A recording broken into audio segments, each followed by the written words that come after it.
Compilação dos ensinamentos de Meixo Sama, áudio, novembro de 2024. Compreenda a vontade divina. Conforme já escrevi anteriormente, uma vez que o ser humano nasceu para construir o mundo ideal, o objetivo de Deus, se ele estiver em consonância com esse propósito, sempre poderá trabalhar com alegria e sem doenças. Eis a verdade eterna. No entanto, é inevitável que ele acabe adoecendo devido às toxinas medicamentosas herdadas de seus antepassados e, por desconhecer o que é certo, também introduz essas toxinas no corpo após o nascimento. Contudo, se pessoas úteis à obra divina não puderem trabalhar devido a doenças, isso acarretará um prejuízo para Deus. Por esse motivo, é natural que ele deseje curá-las rapidamente e logo não precisamos nos preocupar com o assunto. No entanto, as pessoas que desconhecem esse fato utilizam a toxina denominada medicamento para conter as doenças. E uma vez que isso está totalmente em desacordo com a verdade, não há como obter a cura desejada. Não apenas a doença, como também os demais infortúnios, são ações purificadoras que, de acordo com a causa, ocorrem evidentemente sob diferentes formas. Por exemplo, os pecados cometidos no âmbito financeiro ou material, tais como furtar, apropriar-se indevidamente de recursos, causar prejuízos ao próximo, viver luxuosamente além de suas possibilidades, etc., serão redimidos com prejuízos financeiros e materiais. Frequentemente, ouvimos falar a respeito do filho esbanjador que gasta a fortuna da família. Ele está resgatando os pecados praticados por seus pais e antepassados. Estes, desejando preservar a linhagem familiar da extinção, escolhem um descendente para que, por seu intermédio, as purificações necessárias se processem e assim a família prospere cada vez mais. Nestas circunstâncias, não há conselho que surta efeito. Suponhamos dois irmãos com índoles diferentes. Um é rebelde e esbanjador e outro é honesto e íntegro. Aparentemente, o primeiro é mau e desonra os antepassados. Todavia, ao analisarmos com visão ampla, é o oposto, pois na questão de eliminação dos pecados e impurezas dos antepassados, sua missão assume maior importância. Por essa razão, não é possível determinar o bem e o mal com base nos critérios humanos. Todo pecado de natureza material é purificado por meios materiais. Por exemplo, sofrer incêndio e roubos, ser vítima de fraudes, ter prejuízos com especulações financeiras e com apostas em jogos de azar, fracassar nos negócios, gastar com doenças, etc. Embora possamos nos esquivar das leis humanas, o mesmo não ocorre com as leis divinas por serem absolutas. Toda ação purificadora ocorre em conformidade com o princípio da correspondência. Também existem os sofrimentos após o ingresso na fé, e quanto mais fervorosa a pessoa se tornar, mais intensos eles serão. Nessas circunstâncias, os novatos na fé podem vacilar, mas este é um momento crucial. A razão é que Deus deseja o quanto antes agraciá-los pelo seu fervor. Contudo, uma vez que eles possuem purezas espirituais que precisam ser purificadas, ocorre uma ação semelhante à limpeza de um recipiente. Nesse caso, se eles suportarem sem vacilar, ao término desta receberão inesperadas e magníficas graças. Vou falar da minha experiência sobre o assunto. Durante 20 anos, fui atormentado pelas dívidas e por mais que tivesse pressa em saldá-las, não o conseguia e por fim me conformei. Finalmente consegui liquidá-las em 1941. Realmente foi um grande alívio. Depois disso, no ano seguinte, começaram a chegar somas inesperadas e mais uma vez senti-me maravilhado com a profundidade da vontade divina. Ouvimos frequentemente: Fulano ficou rico após o incêndio. Isso significa que a sorte melhorou com o fim da ação purificadora. Podemos dizer o mesmo em relação ao incêndio de Atami. Se compararmos a atual cidade com o que era antes da catástrofe, veremos que ficou bem melhor. Diante disso, percebe-se que os bons acontecimentos são, sem dúvida, positivos, mas os maus, por serem ações purificadoras, também o são, pois ao seu término, certamente tudo irá melhorar. Em outras palavras, não importa a situação, tudo é positivo. Compreender que viver com ou sem doença é bom, significa possuir a verdadeira paz interior. Todavia, isso se limita aos que têm fé. Com os descrentes ocorre o contrário. Sofrimento gera sofrimento, a ansiedade piora a situação, que por fim se torna infernal. Por essa razão, o segredo da felicidade consiste em compreender esta verdade. Em 2 de dezembro de 1953. Notas: pecados e impurezas. Tsumikegare, em japonês. O termo tsumikegare pode ser dividido em duas palavras. Tsumi, que no âmbito legal se refere aos crimes, delitos e infrações, e no aspecto religioso significa pecado e descreve qualquer desobediência à vontade de Deus, em especial qualquer desconsideração deliberada das leis divinas. Já a palavra kegare significa impureza e é utilizada particularmente no shintoísmo com o termo religioso. São causas típicas de kegare o contato com qualquer forma de morte, parto, doença, menstruação, cuja condição pode ser remediada através de rituais de purificação. Princípio da correspondência. Segundo Meishu Sama, é o princípio em que os fatos e as coisas do mundo material têm correspondência com a situação espiritual dos envolvidos. Por exemplo, o local do corpo que está enfermo corresponde ao local do espírito em que tem nuvens espirituais. O tipo de sofrimento que se está passando corresponde ao tipo de pecado cometido, etc. Pelos caracteres em japonês, esta palavra pode ser entendida também como lei da concordância. Poema 6. Até mesmo o grande plano de Deus tem início a partir de um pequeno modelo. O plano de Deus para o mundo é algo muito interessante. Assemelha-se à semente de uma fruta, ameixa ou pêssego.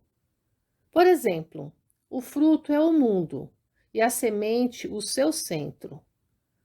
Sobre este, no momento, não posso falar claramente, mas devo esclarecer que, no centro da semente, existe a origem da própria semente. Dessa maneira, para mudar o mundo, é necessário que a menor parte da semente se modifique. É como quando se joga uma pedra no lago e formam-se ondas circulares.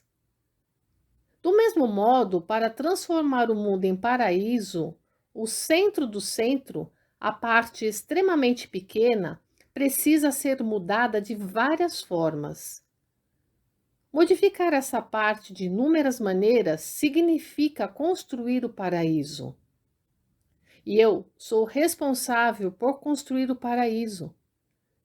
Em razão disso, eu sou a parte mais central do mundo. Esse centro é o ponto do símbolo Su, que é uma circunferência com um ponto no centro.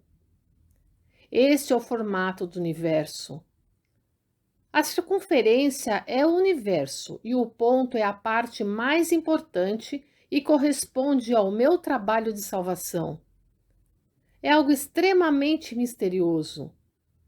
Seria interessante se eu pudesse expor detalhadamente. Uma vez que o tempo ainda não chegou, estou no aguardo. Coletânea de Ensinamentos, volume 11, em 16 de junho de 1952. Conforme afirmei em outra oportunidade, Hakone é espírito e Atami matéria. Por conseguinte, a conclusão do templo messiânico localizado em Atami significa materialmente um início. Sendo espírito, Hakone é um pouco perceptível. Já que Atami é matéria, à medida que a construção do templo messiânico avança gradativamente rumo à conclusão, sua influência se manifestará mundialmente. O mais notável é a expansão da religião messiânica. Como Atami representa a parte material, sua influência começa a ser percebida. Tudo que se relaciona a Deus se realiza por meio de modelos, kata. Por exemplo, quando ocorre a construção ou ampliação de algum lugar, a obra divina cresce proporcionalmente. Portanto, ao ampliarmos um pequeno modelo, o mesmo se dá com as coisas maiores. Por esse motivo, a ampliação das construções ou dos terrenos é muito apropriada. O mesmo se passa com as unidades religiosas. Quanto maior for sua ampliação, maior será o desenvolvimento da obra divina. Esse vem a ser o sentido do termo modelo. Essa maneira de atuar é totalmente diferente das religiões de outrora, que, fechadas em pequenos espaços, atuavam com extrema discrição. É verdade que, mesmo no passado, elas chegaram a construir magníficos templos, mas isso só se verificava depois que alcançavam considerável êxito. No início, elas não davam muita atenção a esse ponto. Na religião messiânica, nossa forma de atuar é diferente. Até hoje, via de regra, as religiões tinham como diretriz a salvação de todos os seres. Contudo, o principal em nossa religião é a construção do paraíso terrestre. Assim sendo, uma vez que nossa base está constituída dessa maneira, materialmente também é preciso fazer construções. À medida que o templo messiânico for sendo concluído, haverá grande expansão da nossa religião, não somente no Japão, mas também no exterior. Coletânea de Ensinamentos, volume 27, em 15 de outubro de 1953. Poema 14. Aqueles que conseguem perceber o alvorecer da era do dia revelam possuir a verdadeira visão. O juízo final é uma expressão que foi enunciada por Jesus Cristo, que nada disse sobre quando e como o referido fato se manifestaria. Por essa razão, ainda hoje, tudo permanece envolto em meio a mistério. Evidentemente, sobretudo os cristãos, vêm ao longo dos tempos tentando desvendá-lo. Até o momento, porém, ninguém foi bem-sucedido. Somente a pessoa que possuir um nível igual ou superior ao de Jesus Cristo estará capacitada a fazê-lo. Contudo, consegui esclarecer essa verdade. Assim sendo, creio que aquele que porventura tomar conhecimento de tal fato não deixará de arregalar os olhos de espanto. Isso é óbvio porque fui eu quem recebeu de Deus a importante missão que devo cumprir por ocasião do juízo final. Se observarmos somente a palavra juízo, seu sentido se limita a julgamento e nos faz imaginar que Deus realizará o julgamento ou que Ema se manifestará. Todavia, não é isso de modo algum. Então, como ocorrerá? Falando resumidamente, será em forma de um grande processo purificador de âmbito mundial. Vem ensinando que o mundo espiritual que até agora se encontrava no mundo da noite, finalmente atingiu a transição para o mundo do dia. Sua real manifestação será o juízo final que está diante dos nossos olhos. Como é do conhecimento de todos, no mundo espiritual, tendo como marco o dia 15 de junho de 1931, vem ocorrendo gradativamente a mudança para a era do dia e no final haverá a decisiva e grande ação purificadora. Evidentemente, ela se processará obedecendo à ordem dos 3 níveis: mundo divino, mundo espiritual e mundo material. No momento em que o dia alcançar o seu ápice, estará estabelecido o mundo da luz. Recentemente afirmei que, a começar do dia 15 de junho daquele ano, o mundo material, que é o último dos 3 níveis acima citados, finalmente dará o seu primeiro passo em direção ao derradeiro momento da transição para o mundo do dia. Devem estar cientes também que existe um plano e que, dentro de 10 anos contados a partir deste ano, 1951, será concluído o alicerce do paraíso, ou seja, o mundo da luz. Expus o assunto de forma geral, mas acredito que nossos fiéis já estejam cientes de que, do alvorecer da era do dia até a sua efetiva realização, evidentemente a mudança alcançará passos firmes. Isso porque, à medida que o mundo espiritual vai se tornando dia, ao mesmo tempo em que as purificações se intensificam cada vez mais, o efeito do Diorei também será mais evidente. E, a cada dia e a cada mês, a cura das doenças ocorrerá mais rapidamente. Entre outros aspectos, o número de milagres se tornará maior.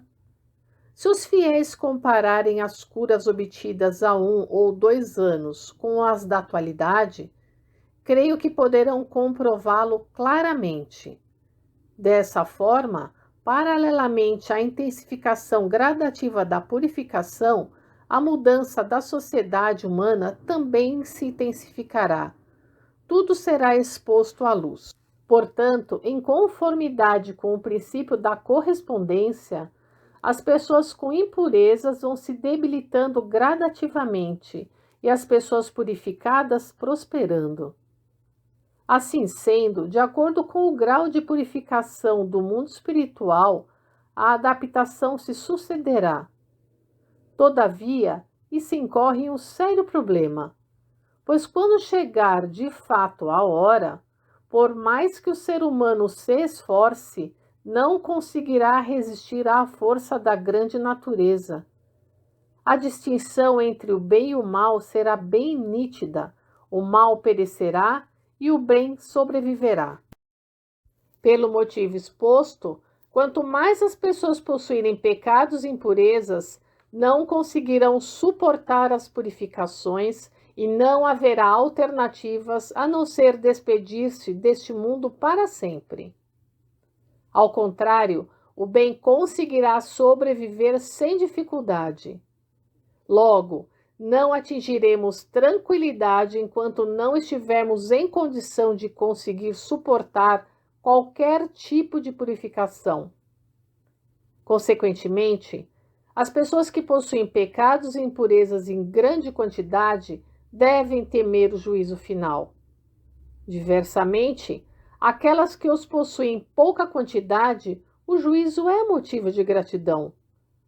Isso porque o que virá após o juízo final será o paraíso neste mundo, onde será possível desfrutar de uma vida de prazer e alegria. Nossa religião surgiu com o objetivo de criar o maior número de pessoas capazes de superar imunes o juízo final. Esse é o grande amor de Deus e também a grande missão que Ele me atribuiu. Por ser o Diorei o único método para atingir o referido objetivo, ele não se limita a curar doenças, mas cria pessoas com qualificação para transpor o juízo final. Portanto, ao tomarem conhecimento de nossa atividade, creio que poderão reconhecer que nossa igreja é realmente uma grande arca de Noé de salvação do mundo. É exatamente por esse motivo que sua denominação é Igreja Messiânica. Pelo exposto, creio que puderam compreender de forma geral o significado do juízo final. Jornal Eico, número 110, O que é Juízo Final, em 27 de junho de 1951. Faça uma dedicação virtual. Compartilhe os vídeos dos ensinamentos de Meishu Sama. Compartilhe agora. Religião criadora de pessoas felizes. Em princípio, o que vem a ser a religião? Ela teve origem no amor de Deus para conduzir as pessoas infelizes à felicidade. Ninguém ignora que muitos se esforçam em vão para serem afortunados. Raros são os que conseguem ser felizes, mesmo depois de uma vida inteira de lutas. Longe de ser feliz, a maioria das pessoas vive uma sucessão de infelicidades. Mesmo que a teoria aprendida através da instrução escolar ou da leitura de biografias e livros sobre grandes personalidades seja fielmente posta em prática, são raros os casos bem-sucedidos. A teoria bem embasada merece admiração, mas todos, por experiência própria, sabem que, na prática, as coisas não ocorrem de acordo com ela. Por exemplo, quem segue fielmente o caminho da honestidade é visto como ingênuo ou tolo. Entretanto, se muda a forma de agir e faz algo estranho, cai no descrédito ou até mesmo nas malhas da lei. Por fim, o indivíduo não sabe como proceder. Por esse motivo é que os espertos definem que o melhor é viver desonestamente, simulando atitudes honestas. Essa filosofia de vida se disseminou e, dentre seus adeptos, os melhores se tornam os bem-sucedidos, razão por que as pessoas tendem a seguir tais exemplos e os males sociais não diminuem. Pelo mundo ser assim é que se diz que os honestos saem perdendo. Portanto, quanto mais correto for o indivíduo, mais ele se arrisca a cair no conceito de ultrapassado e ser taxado de inflexível. Com frequência, observa-se que aqueles que pregam a justiça e a retidão são rejeitados e fracassam na sociedade. É enorme o meu esforço para empunhar a bandeira do senso da justiça e de retidão diante de semelhante mundo. As pessoas em geral veem essa atitude como tolice e devem me achar um indivíduo excêntrico, covarde e sem ambições como qualquer outro religioso. Por tudo isso, no passado, fui alvo de ações judiciais e também jornais e revistas escreveram sobre mim de forma sensacionalista. Este tratamento cruel que recebi se deve ao fato de eu ter escrito destemidamente contra o mal, bem como à inveja suscitada por conta do nosso rápido crescimento.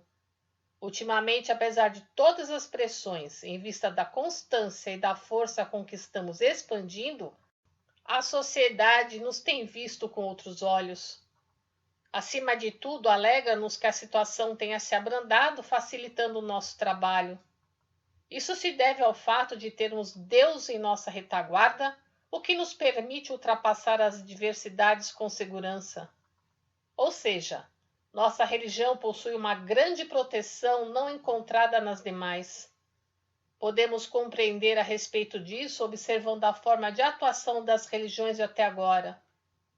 Em linhas gerais, existem dois tipos. O primeiro é aquele que, reivindicando justiça, segue destemidamente. A religião Hokkekyo de Nichiren é o melhor exemplo disso e, por essa razão, sofreu perseguições atrozes. Em consequência dessas adversidades, enquanto o fundador esteve à frente, não houve uma expansão expressiva. Só após algumas centenas de anos é que ela conseguiu alcançar seu atual prestígio. O segundo, em contrapartida, temendo perseguições, busca caminhos seguros. Então, mesmo que consiga crescer, necessitará de um longo tempo, caso contrário será extinta. É nesse ponto que se encontra a dificuldade. Felizmente, com o advento da democracia, a liberdade religiosa foi estabelecida. Por esse motivo, diferentemente da situação anterior ao término da Segunda Guerra Mundial, agora vivemos uma época abençoada e conseguimos livrar-nos de uma fatal perseguição religiosa. Assim sendo, tendo a retidão e a justiça como princípios norteadores, estou passo a passo eliminando o mal e avançando em direção ao bem. A seguir, tratarei da questão da felicidade do ser humano. Obviamente, é o bem que possibilita a criação da felicidade, sendo desnecessário dizer que, para fazer o bem prevalecer, deve-se ter força suficiente para vencer o mal. Entretanto, até agora as religiões careciam dessa força.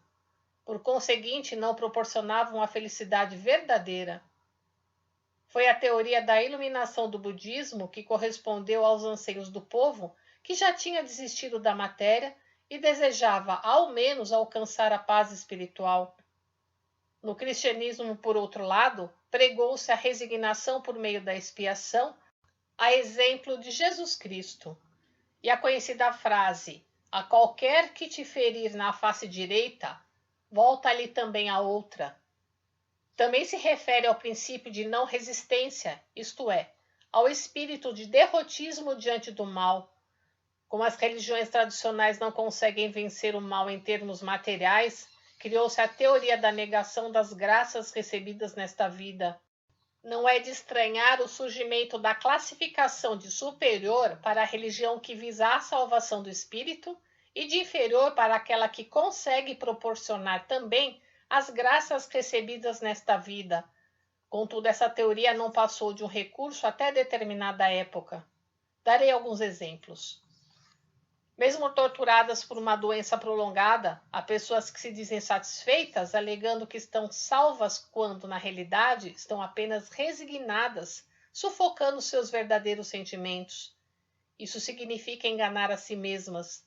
Na realidade, é o restabelecimento da saúde que faz nascer autêntica satisfação. Desde tempos antigos, sempre houve famílias que, não obstante o ardor de sua fé, não foram agraciadas materialmente, permanecendo infelizes.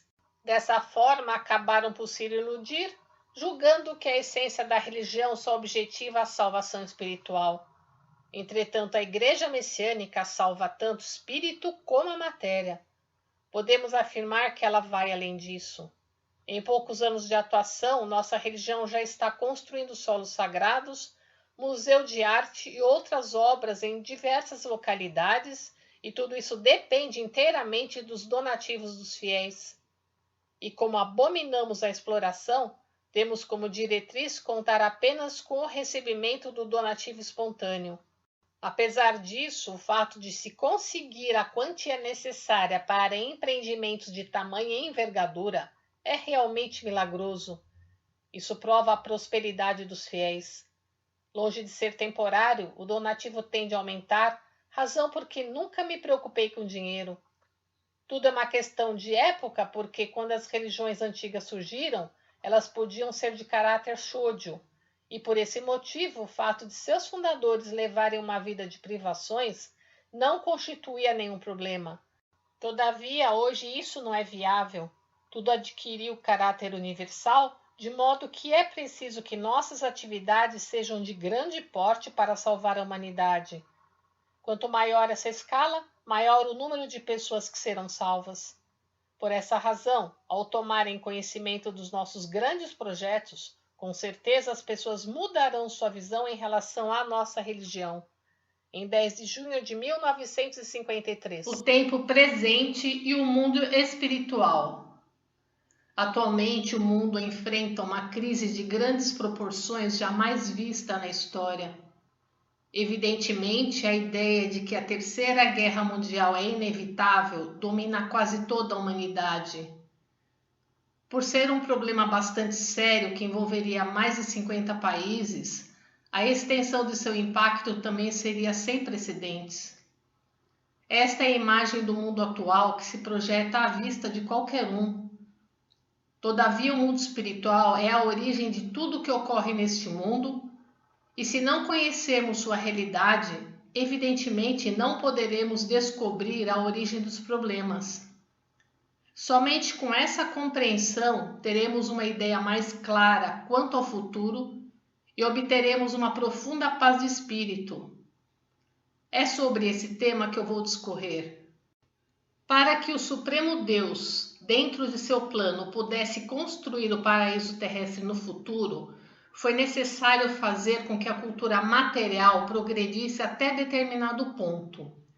Nesse sentido, Deus criou o bem e o mal e foi pelo atrito entre ambos que se alcançou o extraordinário progresso material da atualidade. Agora chegou-se um passo do surgimento do paraíso.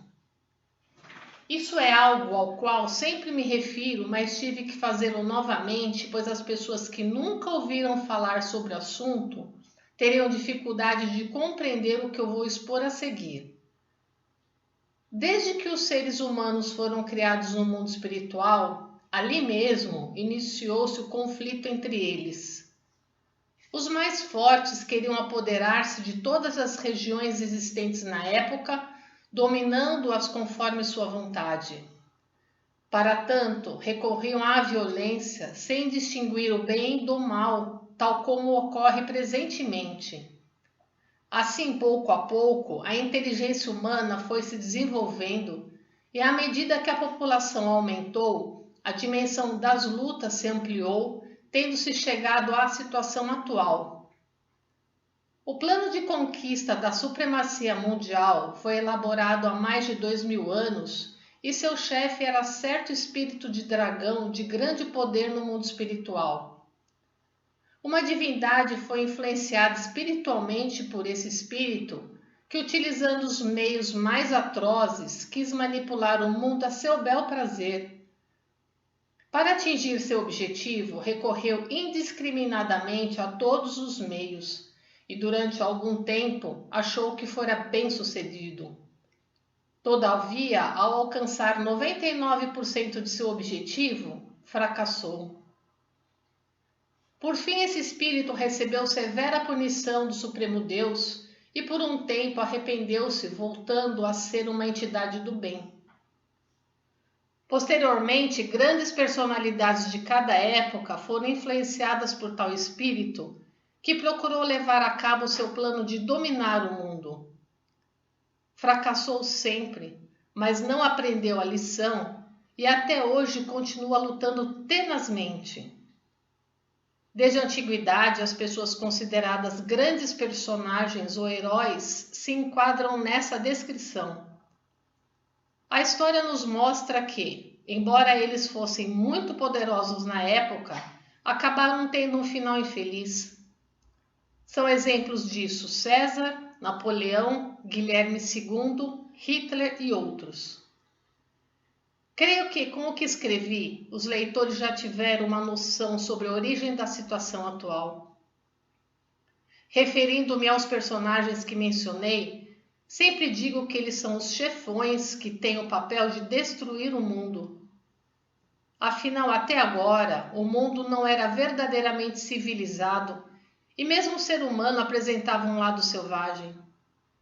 Em termos espirituais, a humanidade cometeu muitos pecados e acumulou impurezas. Portanto, a necessidade de uma ação purificadora surge ocasionalmente. Para isso, é preciso haver alguém que desempenhe o papel de destruição e também o de limpeza. Assim, compreenderão que o aparecimento de heróis que desempenham o papel de limpeza é igualmente uma manifestação do plano de Deus. Portanto, não adianta indignar-se ou perder a esperança.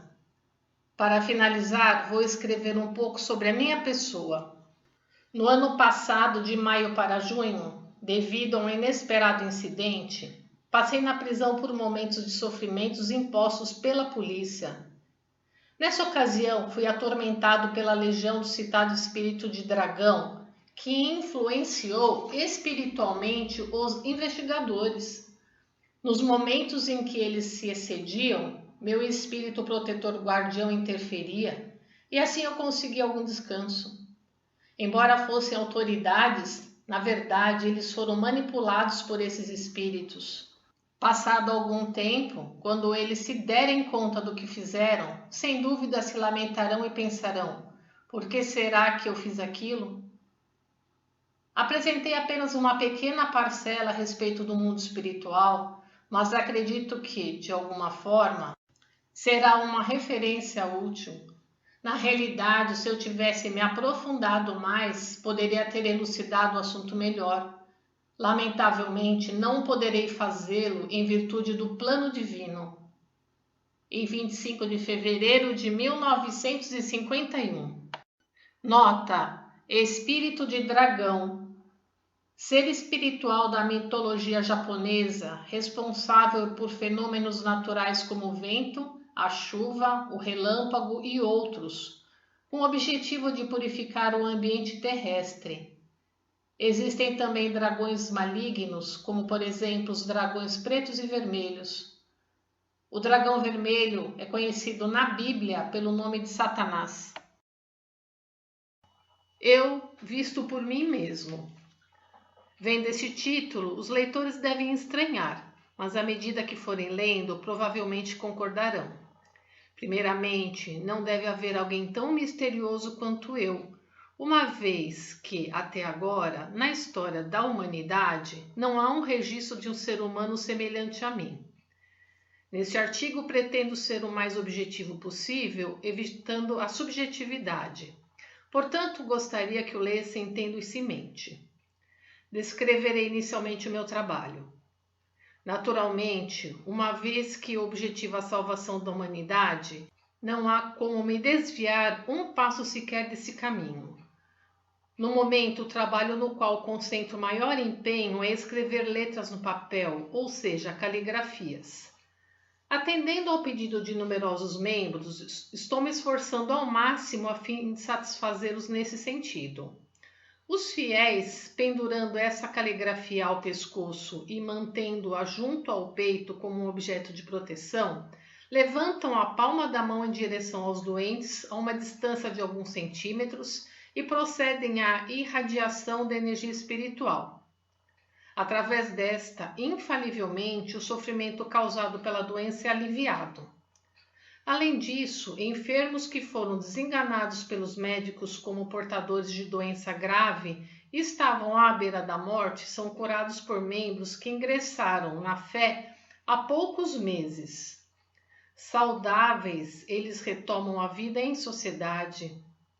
Exemplos como este ocorrem diariamente e inúmeras vezes. É natural o espanto daqueles que presenciam os milagres de ressuscitação.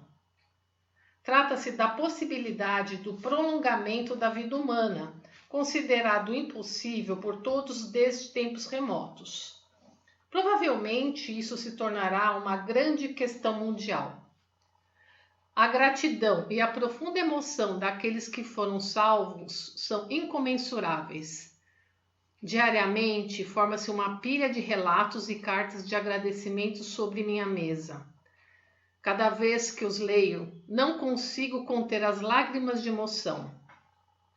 Denominei de Jorei este método de imposição das mãos em que a pessoa traz a caligrafia oricária junto ao peito.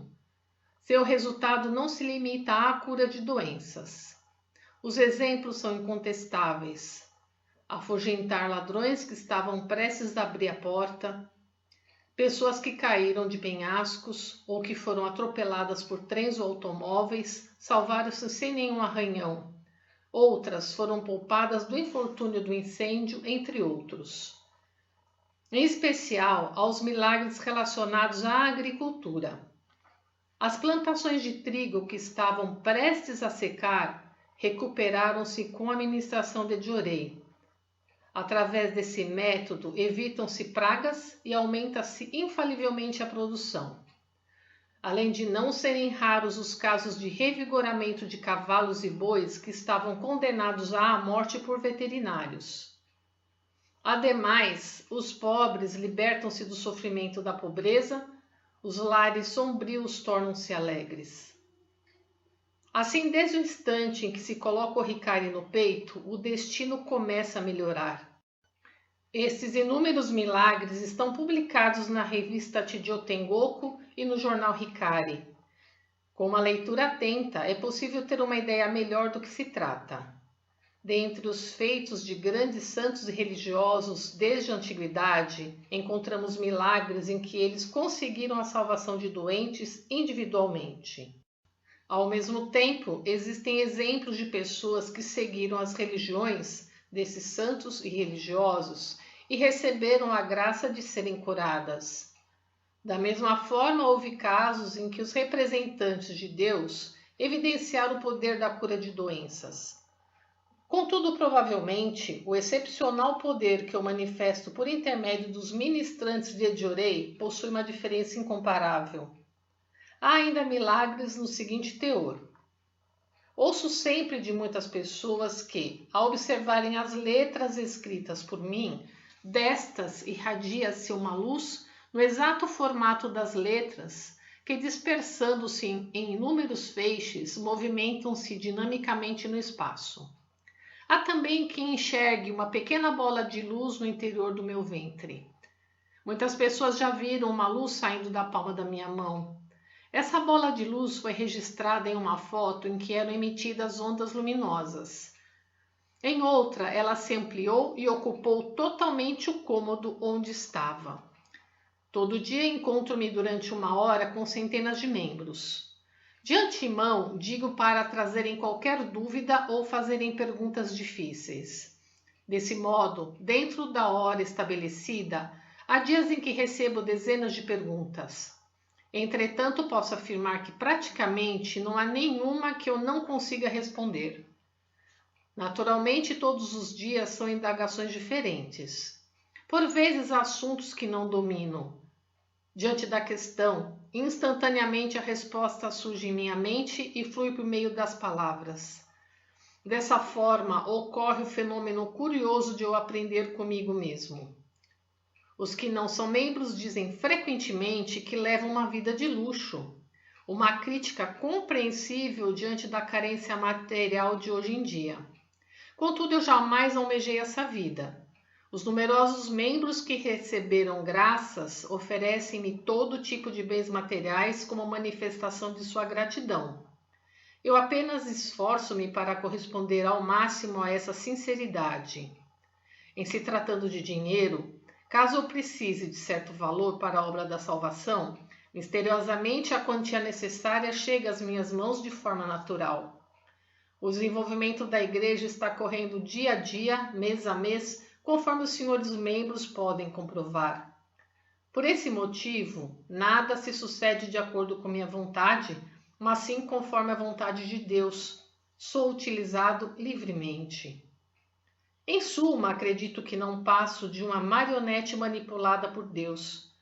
Portanto, fico a me observar com profundo interesse, pensando no que Deus me fará executar em seguida.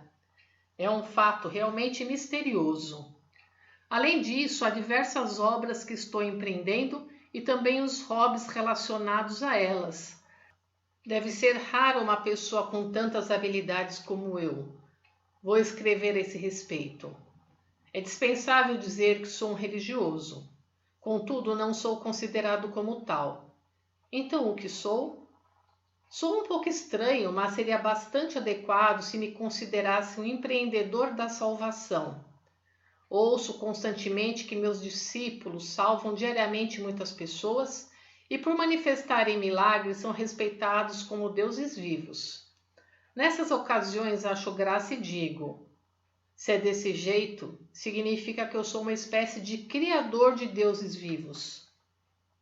Eu pinto quadros, faço caligrafias, componho poemas, escrevo livros, romances, letras para músicas, artigos para revistas e jornais e sou inclusive redator. Com o objetivo de construir pequenos protótipos do paraíso terrestre, ainda elaboro o projeto e supervisiono a construção de edificações e jardins, o cultivo de flores, a decoração de interiores, a agricultura e assim por diante. Quem já viu o Jardim Sagrado de Gora, em Hakone, e o que está atualmente em construção em Atami, há de concordar. A seguir falarei a respeito dos meus interesses e gostos. Aprecio as obras de artistas expoentes desde os meus 14 ou 15 anos, não importando se são antigas ou contemporâneas. Gosto tanto de música japonesa quanto da ocidental. Em casa sou eu quem mais ouve rádio. Tenho principal interesse em política, economia, educação, filosofia, literatura, problemas sociais. E como nunca negligencio a pesquisa desses assuntos, pretendo apresentar com regularidade esse extenso conhecimento por meio da publicação de livros.